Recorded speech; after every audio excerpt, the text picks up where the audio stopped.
What's up, guys? We are here at Go Do Work in the World with Krista Boblitz. Miss Krista Randolph. You are part of the Go Do Work in the World team, Do Work Factory, all that fun stuff. With us, you bring a life coaching background. And what is your company called? Thrive Era Coaching. All right. You are my life coach, and you have done wonders for me. Me being a go guy and trying to find work-life balance, which you've helped dramatically with. And I'm not just saying that because she is on my team. How long have you been doing life coaching? So I've been doing life coaching for about 2 years now. Okay. And then prior to that, well, I do life coaching and executive coaching. And then prior to that, I was doing executive coaching at my corporate job, but life coaching about 2 years. Awesome. Like, what made you get into that? So I worked in corporate America for 17 years now. And Wow. I realized that I could take or leave the finance part of my job, but what I really enjoyed was investing in my people and my team and doing the executive coaching and with professional development and stuff like that. I realized how much it translates to personal development and personal growth. And as a mom and a working mom, I realized how many people face burnout and stuff like that. So I really fell in love with wanting to help people reconnect with themselves, kind of get a foundation there so that they can kind of thrive in the stuff that they're doing instead of like kind of just getting by and surviving kind of thing. And again, like piggybacking off what she said, like the burnout guy is this guy. And I was literally burning out pretty recently, and I was like, look, I'm hiring you, I need your help.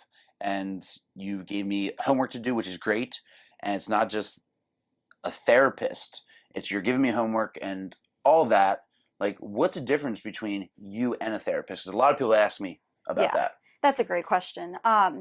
So, and I actually have my own therapist, so that's like, I can easily say this in that therapy is very much kind of, there can be, diagnoses and stuff like that. There's like a medical component to it, but there's also the kind of understanding yourself and understanding how you got to where you are and really kind of like sorting through that. With coaching, it's very much of this is where I'm at and this is where I want to get to.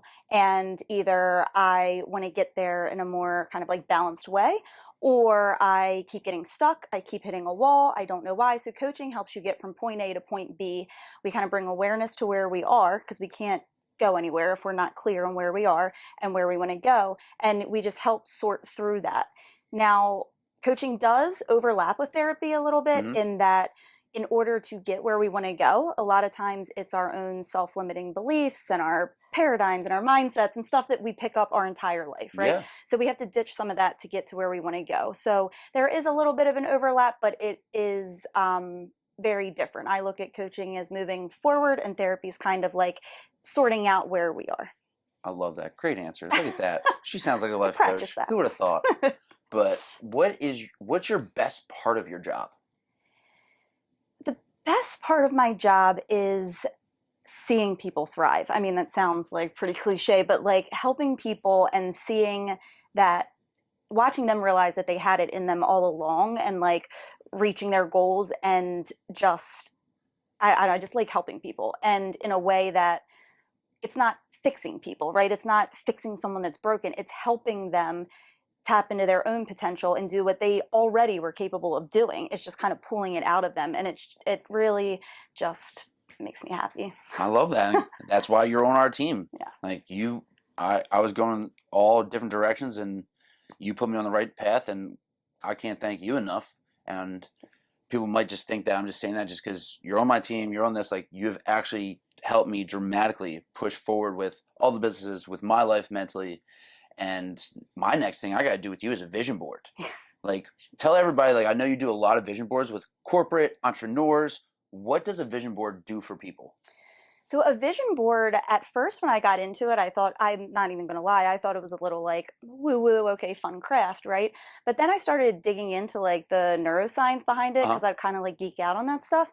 And I saw that there really is a connection in our brains when we do our vision boards and we put our goals and our vision on paper, like in front of us. And we program our brain to see those opportunities and to see those things in front of us, because at the end of the day, we're going to see what we want to see. Like, we see the world the way our mindset is, and we see what we're looking for, right? So if you do your vision board, and like in the workshops and stuff, we have like certain places you should put them to make it more effective so that it like sinks in to your brain and Damn. stuff. But it really does put that vision out there. And every day you're looking at that, and every day it's telling your brain, this is what I said I wanted, this is what I want. And it's making that picture. So when you're out in your day to day life and you see something that resembles those pictures that you put on your board, you're more likely to go after that versus shy away from it because you've told your brain, this is what I want. Damn, just thinking about it now, it's like me putting up like Cal Ripken poster in my room. I'm like, I want to be a pro baseball player. Yes. But now it's like adulthood. It's on a piece of paper, actually in front of you to keep reminding you. That's exactly it. And it's kind of like they've said this before on some like certifications and stuff that I've worked through, but it's like if you are looking for a new car, right? And you're like, oh, I'm going to get a red car. All of a sudden you start looking around and you're like, why am I seeing all these red cars? Everybody has red cars. Like, no, same amount of red cars. You were just looking for them now. Damn. And like looking for that nonstop, you're being a entrepreneur, a life coach, and a mom. With all that going on, how do you find work-life balance? Now, that's the question of the hour. So honestly, like with all of the things that I have going on, I probably have more balance in my life than I ever have because I prioritize myself before I can take care of anyone and anything else. And so often, especially with other moms that I'll like work with or even I'm friends with, we're so busy kind of meeting the needs of everyone else that, and we're like, oh, when I have time, I'll work out. When I have time, I'll journal. When I have time, I'll meditate. Or, yeah, where do you find the time? And they like laugh it off. But truly, I get up an hour earlier before anyone else in my house so that I can journal for 15 minutes, I meditate for 15 minutes, and I'll show up at here, early as crap. But it sets the tone for my entire day. And sometimes it's like 5 minutes journaling, 5 minutes of meditation, and sometimes no workouts. Like I'm not, Yeah. a robot or anything, but I now am motivated to do that because I know how it helps me show up as a better mother, as a better employee, as a better entrepreneur, coach, all of the things when I kind of set that foundation for myself. Like I see you at 5 in the morning when I'm training my 5 a.m. You're on the stair stepper reading a book. I couldn't even fathom like being on the stair stepper reading a book because I'd probably fall. So good for you. I have tripped. I bet I would have just fell off and And you'd I'm be like, like, oh, nobody good saw job. Like, what can you tell the viewers what would you tell the viewers just one thing to focus on if they are spiraling? Breathe. I think that so often in our lives, we go through life and we're just like here, there, and we're reacting to everything. We don't breathe. It's just like Americans in general, actually. We're just always like, it's like short, shallow breaths. And it really disconnects our mind and our bodies. But if you're spiraling, and there's other things you can do, right? But in the moment, something that you can do that doesn't cost money, that you don't have to, go out of your way to do or take time, just take 6 deep breaths. And when I say deep breaths, it's like with your belly, like push your belly out and then breathe out. And if you do that 6 times, it can change your mindset like that. And then revisit where you want to go. And you'll have a clearer kind of like mindset. If you see me going around the gym breathing like that, I'm good. Okay. Everything's fine. Everything's fine, guys. What is your social media that everybody can follow you and check out what you do? Sure. So on Instagram, it is thrive_era_coaching.